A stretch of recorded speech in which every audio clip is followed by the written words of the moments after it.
So now I would like to present to you the wedding marketing pyramid.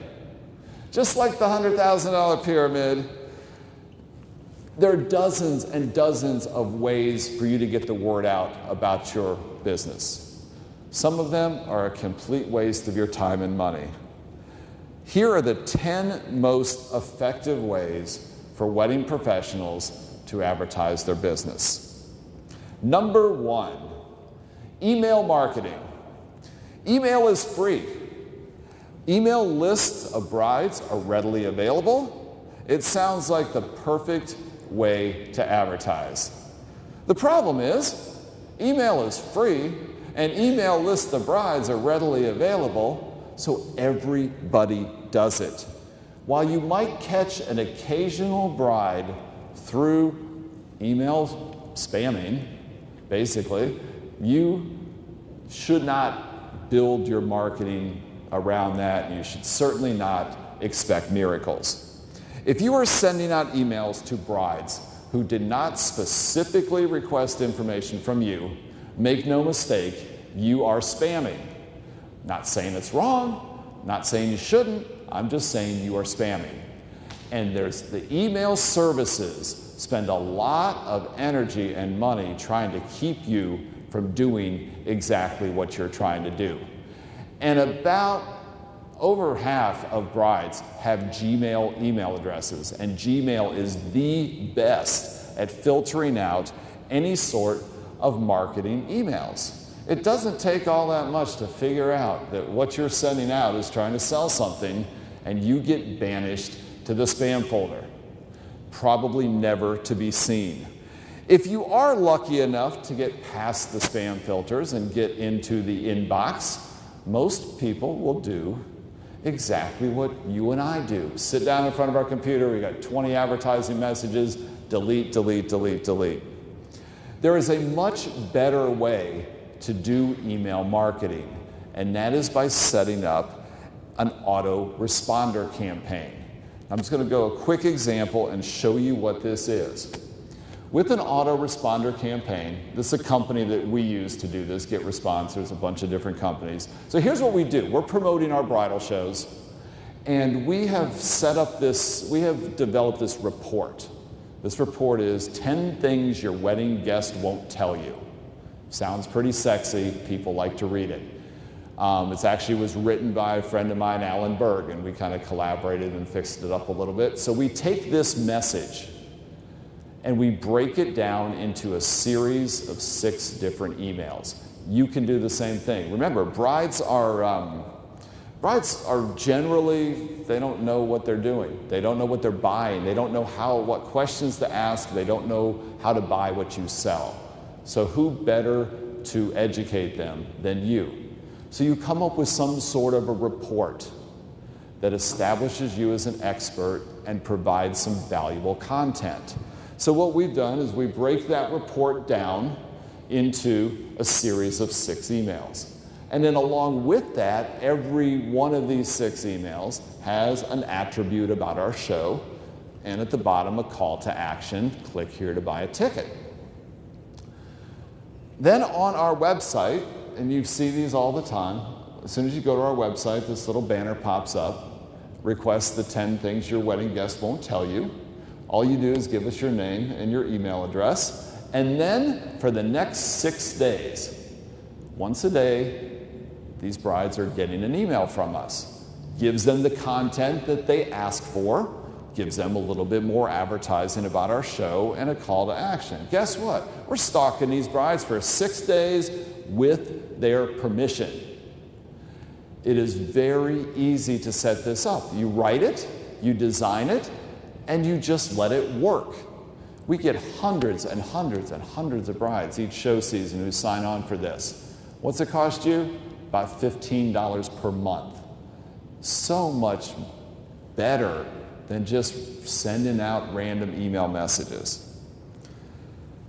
Okay, next step in the wedding marketing pyramid, retargeting ads. When you visit a website, you might notice that for the next few days, ads for that website start popping up when you visit other websites. This is not a coincidence. These are retargeting ads. Nordstrom has this down to a science. You go to the Nordstrom website and look for a pair of shoes. That pair of shoes will follow you around for the next 2 weeks until you buy them. This is very easy to set up. It takes a little bit of coding on your website. You can buy this from the Google AdWords dashboard. Even better than the retargeting ads of people that came to your site are what's called behavioral targeting. So I'm a bride and I go to The Knot and I go to Wedding Wire and I go to some other wedding related websites. All of a sudden I get cast into this net as I must be associated with planning a wedding. You can push your ads to those people too, even though they've never been to your website. It's a little bit more expensive, but it's called behavioral targeting. Search engines. I saw a statistic today, I forget what it was. It was like 75% of people will not go to page 2 of the Google results. So it's all so important to get on that page 1. You can improve your rankings in ways that will not cost you a penny. Now, Google does not want you to do things to game the system and increase your rankings. But there are some, so they change the rules all the time, but there are certain things that you can do that are constants, things that will help your, all it is how important your website is to Google and within the search term that's being looked for. That's all it's ranking. So what they look for are things like getting other websites to link to yours. That's the best way for your site to look important. Your homepage needs to include the keywords that people, the words, the language that people might use when searching for your company. And they love websites that change frequently. So don't just design your site and leave it. Your site has to continue to be fresh. A lot of people do this by writing a blog. Most people don't read blogs, but the fact that you have them and there's fresh content on your website all the time, that helps your search engine rankings. Now, if you're really, really lucky, your website will get on page 1 on its own. But for a lot of us, the only way to get on that first page is to buy our way there, and you do that through pay-per-click advertising or sponsored links. So when you go to Google and search for something, the listings that are at the top and on the side, people paid to have those there, and then the free ones start. It's a very simple process. It's a bidding system. You select what words you want to buy, and then how much you will pay when somebody clicks on those.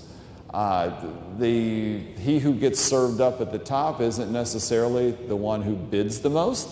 It's the one who makes the most money for Google. So it's a combination of how much you bid and how many people are clicking on it. And those are the ones that get ranked at the top. Some of the keywords get pretty expensive, but you can be creative.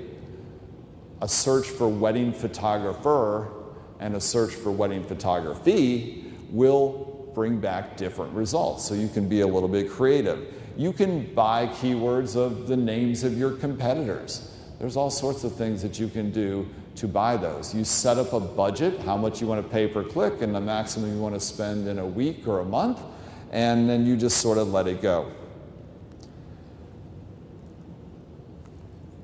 Direct mail. Direct mail is the most targeted of all advertising methods. Direct mail works, and it works well. One of the main reasons that it works is that not too many people do it anymore because it costs money. Money to print, money to mail. But that's what makes it such a great opportunity. The bride's inbox on her computer is inundated with advertising messages. The mailbox is not.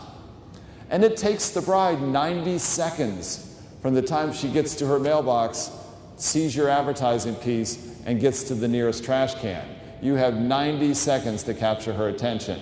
which is 89 more seconds than you have with a spam email. With the right message, and so it's got to jump out of the mailbox. There's so many, hear this a lot.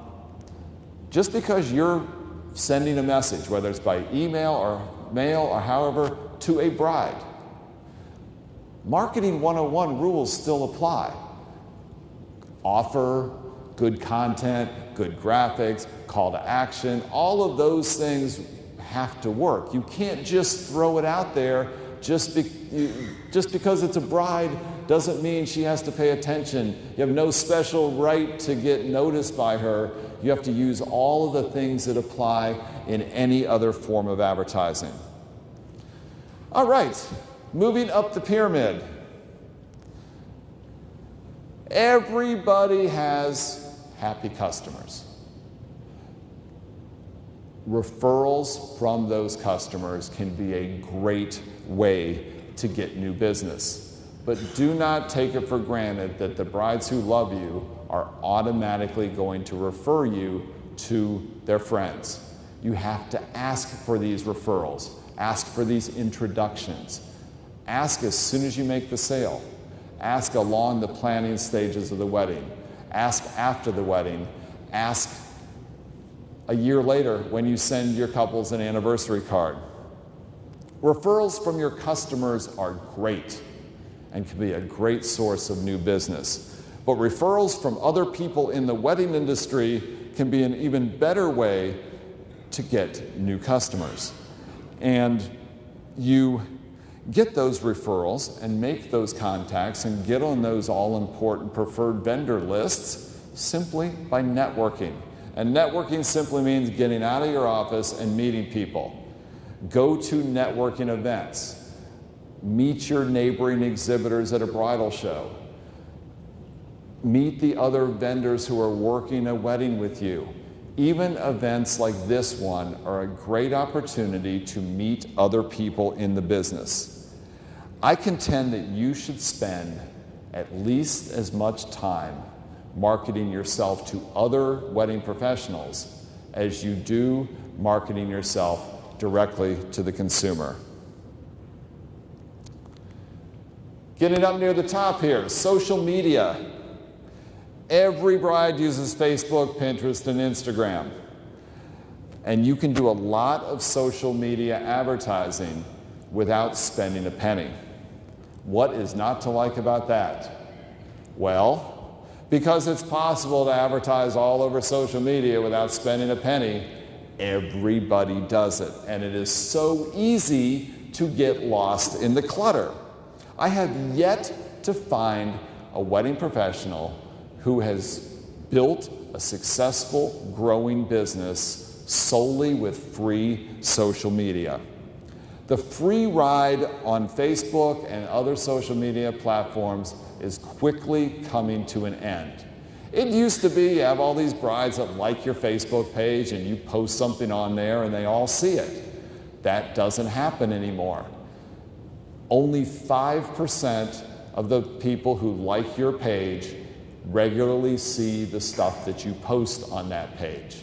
And that's kind of okay for brides, because most of us, we're in a one and done business. We work with that bride once, and pretty much you don't need to market it to her that much after her wedding, other than, for referrals. But for the most part, you're kind of done. You're trying to reach new people. There is a way to reach those people, and a better way to reach even more people who didn't like your page, and that is through doing boosted posts on Facebook. When you post something on your business page, the little button comes up that says boost this. Boost this means pay some money to have it pushed out to more people.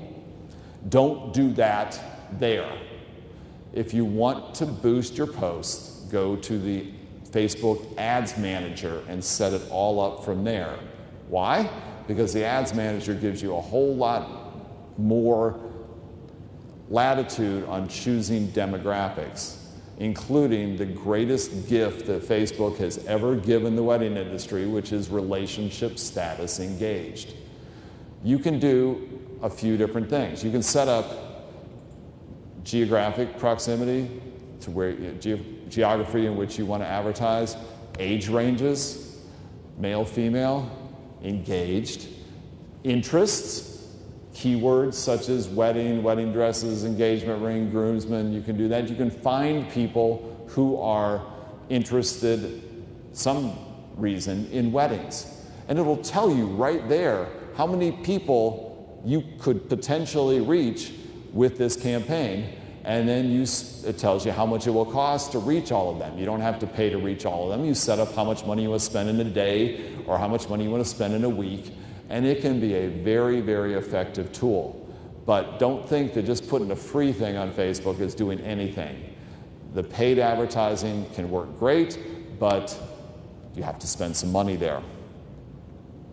And don't forget about YouTube. YouTube is the #2 search engine after Google.